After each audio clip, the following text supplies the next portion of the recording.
Breaking news. Senior journalist Kommineni శ్రీనివాసరావును ఆంధ్రప్రదేశ్ పోలీసులు arrest చేశారు. అమరావతి మహిళలపై అసభ్యకర వ్యాఖ్యల కేసులో ఆయన అదుపులోకి తీసుకున్నారు ఆంధ్రప్రదేశ్ పోలీసులు. హైదరాబాద్లోని ఆయన నివాసం దగ్గర కొమ్మినేనిని అదుపులోకి తీసుకున్నారు పోలీసులు. జూబ్లీ హిల్స్ పోలీసులు ట్రాన్సిట్ వారెంట్ ఇచ్చి కొమ్మినేనిని ఆంధ్రప్రదేశ్కు తీసుకువెళ్లారు. కొమ్మినేని శ్రీనివాసరావుపై గుంటూరు జిల్లా తుళ్లూరు పోలీస్ స్టేషన్లో ఖమ్మంపాటి శిరీష ఫిర్యాదు చేశారు. ఈ ఫిర్యాదు ఆధారంగా హైదరాబాద్లో కొమ్మినేని శ్రీనివాసరావును అరెస్ట్ చేశారు. అరెస్ట్ చేస్తున్న దృశ్యాలు ఇప్పుడు మీరు బిగ్ టీవీ స్క్రీన్ పైన చూడొచ్చు. రాజధాని రైతులు మహిళల ఫిర్యాదుతో కేసు నమోదైంది. రాష్ట్ర మాదిగ కార్పొరేషన్ డైరెక్టర్ ఖమ్మంపాటి శిరీష ఫిర్యాదుతోనే జర్నలిస్ట్ కృష్ణరాజు కొమ్మినేనితో పాటు సాక్షి యాజమాన్యం పైన కేసు నమోదైంది.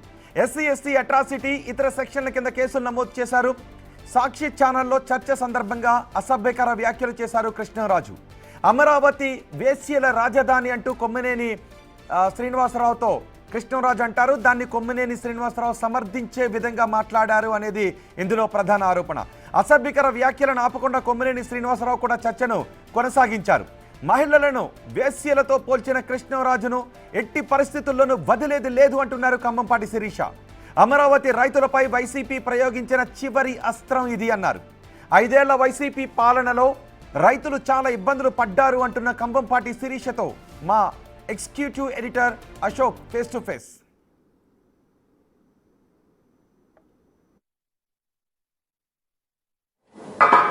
మనతో పాటు ఖమ్మంపాటి శిరీష్ గారు ఉన్నారు.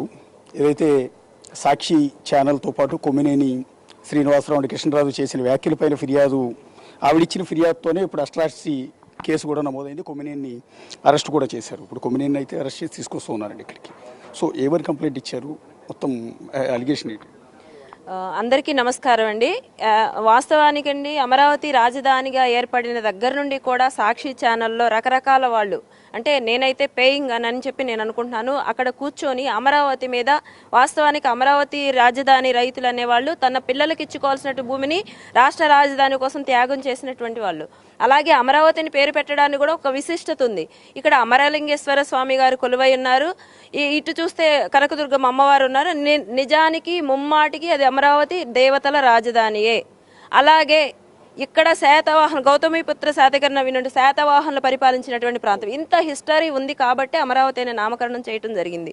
అయితే ఆ అమరావతి ప్రాంతం రాజధానిగా ఏర్పడిన దగ్గర నుండి, అంటే 10 సంవత్సరాలు ఇప్పటి వరకు కూడా మేము అమరావతి రైతులుగా, మహిళలుగా, దళితులుగా మానసిక క్షోభకు గురవుతున్నామండి. సాక్షి ఛానల్లో కూర్చొని వీళ్ళు ప్రతిరోజు ఒకరోజు ముంపు ప్రాంతం అంటారు, పనికిరాదంటారు, కట్టడాలు పనికిరాదంటారు, అక్కడ ఇన్సైడర్ ట్రేడింగ్ జరిగిందంటారు, లేదంటే అక్కడ ఉన్న వాళ్ళు మొత్తం ఒక సామాజిక వర్గం అంటారు, లేదంటే అక్కడ ఏమంటారు గ్రాఫిక్స్, బిల్డింగ్స్ కావు గ్రాఫిక్స్ అంటారు, అసలు రైతులు భూములు లాక్కున్నారని చెప్తారు. ఇంకొకటి ఇక్కడ పెయిడ్ ఆర్టిస్టులు ఉన్నారు, రైతులే కాదంటారు. మేము ఆధార్ కార్డులు చూపించుకొని మమ్మల్ని మేము ప్రూవ్ చేసుకొని 1630 రోజుల పైగా మేము ఉద్యమాలు చేసి ఎవరైతే అమరావతికి హాని చేద్దామనుకున్నారో, ఎవరైతే అమరావతి రాజధానిని విచ్ఛిన్నం చేసి ఆంధ్ర రాష్ట్ర ఆర్థిక పరిస్థితిని అధోగతి పాలు చేశారో వాళ్ళకి రాష్ట్ర ప్రజలు చెంపపెట్టు లాంటి దెబ్బ కొట్టి వాళ్ళ నీళ్లలో కూర్చోబెట్టి మా అమరావతి రాజధాని రైతుల పట్ల, అలాగే ఆంధ్ర రాష్ట్ర ప్రజల వెనకాల నిలబడ్డారు. అలాగే కూటమి ప్రభుత్వం ఏర్పడిందండి. ఇప్పుడు వచ్చాక కూడా కనీసం గతంలో వీళ్ళు చేసిన వ్యాఖ్యలకు 200 మందికి పైగా అమరావతి రైతులు ప్రాణాలు కోల్పోయారు.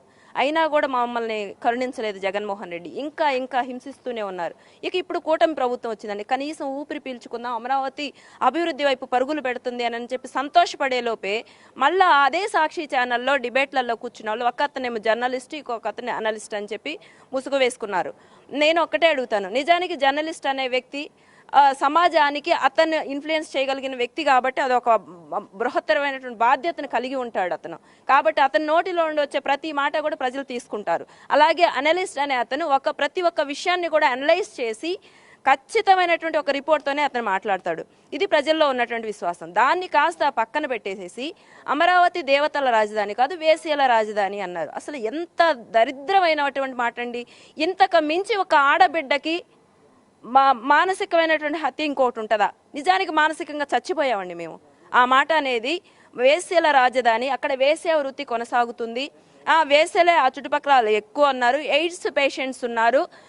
అక్కడ 150కి పైగా రిహాబిలేషన్ సెంటర్స్, మెడిసిన్స్ అవి ఇంకా వాటి పేర్లు కూడా నేను చెప్పను అవి ఇస్తున్నారు అని చెబితే ఎంత తీవ్రమైన మనోవ్యాధికి గురవుతామండి మేము. నిజంగా మానసిక హత్య చేశారండి కొమ్మినేని శ్రీనివాసరావు గారు అండ్ కృష్ణరాజు గారు.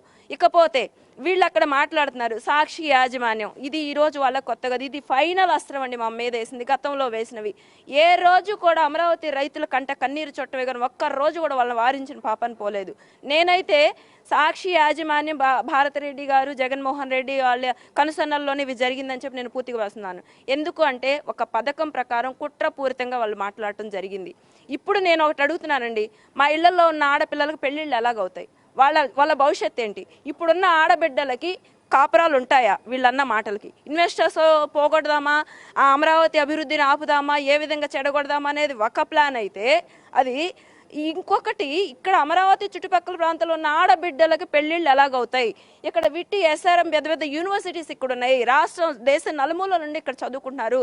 ఆ పిల్లల యొక్క భవిష్యత్తు ఏంటి? ఎటువంటి నింద మీరు వేస్తున్నారు యువతల మీద, మహిళల మీద? మీరు వేసే నింద మేము ఒక్కటే అడుగుతున్నామండి. భారతిరెడ్డి గారు ఉన్నది కూడా తాడేపల్లిలో. ఒకవేళ వీళ్ళు వేసిన నింద ఏదైతే ఉందో అది నిజమైతే, అక్కడ ఆవిడ నిజమైతే ఇక్కడ ఇది నిజమవుతుంది. అక్కడ వాళ్ళు అదే వృత్తి కొనసాగిస్తే ఇక్కడ వీళ్ళది అదే వృత్తి కొనసాగినట్టు. ఆ మాత్రం కనీస ఇంగిత జ్ఞానం లేదండి? ఆడబిడ్డలుగా అంటే ఏం మాట్లాడినా సరే దళిత మహిళలు ఆ ప్రాంతంలో ఉండేవాళ్ళు మొత్తం most of the 60% of population దళితులండి ఇక్కడ ఉంది. సో 32% ఆఫ్ ల్యాండ్ ఇచ్చింది కూడాను దళితులు. సో ఏ మాట అన్నా సరే చెల్లిద్ది. 5 సంవత్సరాల పాటు వాళ్ళని ఎన్ని ఇబ్బందులు పెట్టినా కానీ మౌనంగా, ఇది గతంలో గాంధీ మహాత్ములు చేశారండి అలాంటి ఉద్యమం, ఇప్పుడు మేము చేశాము. ఎక్కడ ఎవ్వరికి ఏ చిన్న గీత కూడా కల్పించకుండా, ఒక ఫ్లెక్స్ కూడా చింపకుండా ఉద్యమం 1630 రోజులు పైగా శాంతియుతంగా చేశాం కదా. ఇంకా ఈ మాట అన్నా కానీ ఏం చేయలేరు, వాళ్ళు ఇష్టారాజ్యంగా మాట్లాడదాం అనుకున్నారా? నేను ఒక్కటే చెప్తున్నాను, పక్కనే ఉంది అమ్మవారు కనకదుర్గమ్మ. మమ్మల్ని, మా మాన ప్రాణాలని ఇష్టారాజ్యంగా మాట్లాడితే అపర ఖాళీలై తిరగబడతాం, అది గుర్తుంచుకోవాలి. ఇప్పుడు మా డిమాండ్ ఒక్కటే, కొమ్మినేని గారిని తీసుకొచ్చారు, ఆ కృష్ణరాజు ఏమయ్యారు? సాక్షి యాజమాన్యం మీద మీరు తీసుకునే చర్యలు ఏంటి? ఇంకొకటి, సాక్షి ఛానల్ అనేది తెలుగు రాష్ట్రాల్లో ఎంత మందిని ప్రభావితం చేస్తుంది? రేపటి రోజున యువతకి మీరు ఏ విధమైన సందేశం ఇస్తున్నారు? యువతని ఏ విధంగా పెడదారి పట్టించాలని చూస్తున్నారు? కాబట్టి ఇలాంటి ఛానల్స్ సంఘానికి ద్రోహం అండి, సమాజానికి చేటు కలిగించేటువంటివి. ఇలాంటి ఛానల్స్ని బ్యాన్ చేస్తేనే, సాక్షి అనే ఛానల్ బ్యాన్ చేయాలి. ఇలాంటి జర్నలిస్టు, అనలిస్టులు వేరే ఏ ఛానల్లో కూడా వీళ్ళని పిలవకుండా నిషేధం పెట్టాలి. వీళ్ళకి కంప్లైంట్, కఠినమైన శిక్ష కాదండి, ఖచ్చితంగా ఇంకొకడు ఆడబిడ్డ గురించి తప్పుగా మాట్లాడాలి అంటే భయపడేలా వీళ్ళకి శిక్షలు ఉండాలండి. అలాగే సాక్షి యాజమాన్యంపై కూడా ఇలాంటి ఎంకరేజ్ చేయకుండా వాళ్ళ మీద చర్యలు తీసుకోవాలి. సాక్షి ఛానల్ బ్యాన్ చేయాలి. ఇలా జరగాలని చెప్పి ఖచ్చితంగా మాకు న్యాయం జరిగిద్దని చెప్పి మేము కోరుకుంటున్నామండి. అట్రాసిటీ కేసు నమోదు చేశారు. పొద్దున కొమ్మినేని అరెస్ట్ చేయడానికి ఇంటికి వెళ్ళినప్పుడు ఆయన అంటున్నది ఏంటంటే, నేను ఒక్క మాట కూడా అనలేదు కదా, అక్కడ వచ్చిన అనలిస్ట్ అన్నాడు తప్ప నేను ఒక్క మాట కూడా అనలేదు, నేను ఒక సీనియర్ సిటిజన్ని, 70 ఏళ్ల వయసులో నన్ను అన్యాయంగా అరెస్ట్ చేస్తున్నారు అనేది ఆయన అంటున్నమాట. ఇక్కడ అమరావతి ఉద్యమం 1630 రోజుల పైగా చేసిన వాళ్ళలో కురు వృద్ధులు కూడా ఉన్నారు. ఆ రోజు వాళ్ళ ఒంటి మీద ఉన్న చీరలు లాగి లాఠీలతో కొట్టి స్టేషన్లో పడేశారు. విసిరేస్తే, లారీలలో విసిరేస్తే వాళ్ళ నడువులు ఇరిగినాయి, కాళ్ళు ఇరిగినాయి, ఎవరు పట్టించుకోలేదు. వీళ్ళ మానసిక క్షోభ తట్టుకోలేక, వీళ్ళు పెట్టే మానసిక టార్చర్ తట్టుకోలేక ప్రాణాలు వదిలారు 80 సంవత్సరాల వాళ్ళు కూడా. ఆ రోజు మీకు వయసు కనపడలేదా? మా మహిళలు, మా వృద్ధులు, మా యువతులు, మా పడతలు వీళ్ళు ప్రాణాలు పోతుంటే మీకు ఆ రోజు కనిపించలేదా వయసు? ఆ రోజు కనిపించలేదా న్యాయం, ధర్మం, చట్టం?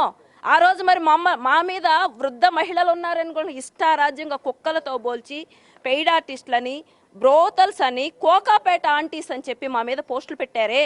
ఆ రోజు కనిపించలేదా మీకు న్యాయం? ఒక మగాడిగా నువ్వు నాకు ఇన్ని సంవత్సరాల సీనియర్ సిటిజన్ అని చెబుతున్నావు, మరి అంత వయసు వచ్చినాడు పక్కన కూర్చొని అతను మాట్లాడుతుంటే తప్పు, ఆడబిడ్డలను అలా మాట్లాడకూడదు అని మీరెందుకు ఖండించలేదు?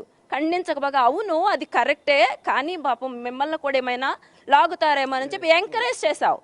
ఎంకరేజ్ చేశారంటే వీళ్ళిద్దరు ప్లానింగ్ ప్రకారం అక్కడ తాడేపల్లి ప్యాలెస్ నుండి స్క్రిప్ట్ తీసుకొని అక్కడ కూర్చొని మాట్లాడారు. కాబట్టి మేము మానసిక హత్యకు ప్రతిరోజు గురి కాలేవండి. ప్రభుత్వం దీనిపై కఠినమైన చర్యలు వీళ్ళ మీద తీసుకోవాలి. వృద్ధులా ఏంటనేది ఆ రోజు వీళ్ళు ఆలోచించారా? మరి మా వాళ్ళు ప్రాణాలు 200 మంది పోయారు. 200 మంది పైగా ప్రాణాలు కోల్పోయారు. మీరు, మీ నాయకులు, మీ పార్టీ నేతలు చేసినటువంటి వ్యాఖ్యల వల్ల గుండెలు తట్టుకోలేక ఆ రోజు ఏమైపోయింది? వృద్ధులు, ఆడవాళ్లే చనిపోయారు, చిన్న పిల్లలు బాధపడ్డారు, యువతులు బాధపడ్డారు, మహిళలు బాధపడ్డారు, చీరల్లాగారు. ఇంతకు మించి మాకు పెద్ద దీనికంటే మాకు చావు బెటర్ అండి. ఈ మాటలు అనిపించుకున్న తర్వాత ఇది మాకు ఆత్మహత్యాస్పదం. ఇంతకు మించిన పెద్ద వర్డ్ నేను ఇంకా వాడలేను. అంటే సాక్షి యాజమాన్యం మేము ఖండించాము ఆ కామెంట్స్ని, దానికి మాకేం సంబంధం ఉంటుంది? అతను ఎవరో బయట వ్యక్తి వచ్చి జర్నలిస్ట్గా, అనలిస్ట్గా కూర్చుని చేసిన కామెంట్స్కి సాక్షికి ఎలా ఆపాదిస్తారు, వైఎస్ఆర్ కాంగ్రెస్ పార్టీకి, భారతీ రెడ్డికి, జగన్కి ఎట్లా ఆపాదిస్తారు అనేది వాళ్ళు నిన్నటి నుంచి కూడా చేస్తున్న ఆరోపణ.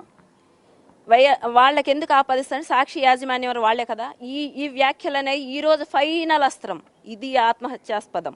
దానికంటే ముందు 10 సంవత్సరాల నుంచి జరుగుతుంటే మీరు చేసిందేంటి? ఆ మాత్రం బాధ్యత గల వాళ్ళు అమరావతిలో మహిళలను తన్ని లాగి ఈడ్చి రక్తాలోడుతుంటే ఆ రోజు ఏమైంది మీ బాధ్యత? ఆ రోజు అమరావతి మహిళగా కనిపించలేదా? దళిత మహిళగా కనిపించలేదా? ఆ దళిత మహిళని నన్ను తాళ్లతో పట్టుకొని ఒక గేదెల్ని, యానిమల్స్ని లాగినట్టు లాక్కొని ఈడ్చుకొని వెళ్ళారే, కింద పడేసి ఈడ్చుకుంటూ రోడ్ల మీద తీసుకెళ్లారే, రక్తాలు ఓడించారే. ఆ రోజు కనపడలేదా మీకు? ఆ రోజు మీరు ఎందుకు మాట్లాడలేదు? ఈ రోజు ఎందుకు మాట్లాడుతున్నారు? మాకు బాధ్యత లేదు, మాకు సంబంధం లేదు. ఆ రోజు మీకు బాధ్యత ఉందా? మీ ఛానల్లో ప్రసారం అవ్వచ్చా? మీరు ఇష్టం వచ్చినట్టు ఎంకరేజ్ చేయొచ్చా? అప్పటి నుండి ఇది ఒక్కరోజు సమస్య కాదండి, గత 10 సంవత్సరాలుగా జరుగుతున్నటువంటి సమస్య ఇది. దీనికి ఎప్పటికైనా సరే దీనికి ఫుల్ స్టాప్ పెట్టాల్సిందే. మొక్కని పైన చెట్లు కట్ చేయటం కాదండి, కొమ్మలు కట్ చేయటం కాదు, కూకటి వేళ్లతో సహా తీసివేయాలి. ఇలాంటి చీడ పురుగులు సమాజానికి చేటు కాబట్టి ఖచ్చితంగా రూట్స్తో సహా తీసివేయాలి. దానికి మేము ఎంత దాకైనా వెళ్ళడానికి మేము సిద్ధంగా ఉన్నాం. థ్యాంక్ యూ అండి. ప్రస్తుతం అయితే కంభంపాటి శిరీష ఆవిడిచ్చిన ఫిర్యాదుతోనే కొమ్మినేని అండ్ కృష్ణరాజు పైన SC/ST అట్రాసిటీ కేసు ఫైల్ అయింది. ప్రస్తుతం అదే కేసుకు సంబంధించి కొమ్మినేని విజయవాడకు తీసుకొస్తున్న నేపథ్యంలో కంప్లైంటీ అయిన కంభంపాటి శిరీష ప్రస్తుతం స్టేట్మెంట్ ఇవ్వడానికి DSP ఆఫీస్కి కూడా వచ్చారు. సో ఈవిడ స్టేట్మెంట్ని ఆధారంగా కొమ్మినేని, కృష్ణరాజు తర్వాత ఇంకెన్ని అరెస్టులు జరుగుతాయనేది చూడాల్సి ఉంటుంది. ఒక సీరియస్గా జరుగుతుంది రాష్ట్రం అంతా కూడా. తెలుగుదేశం పార్టీ అని కాదు, బేసిక్గా మహిళలంతా కూడా ఈ అంశాన్ని చాలా సీరియస్గా తీసుకున్నారు. పర్టికులర్గా మహిళల్ని వేశ్యల కింద చిత్రీకరించడం అన్ని జీర్ణించుకోలేకపోతూ ఉన్నారు.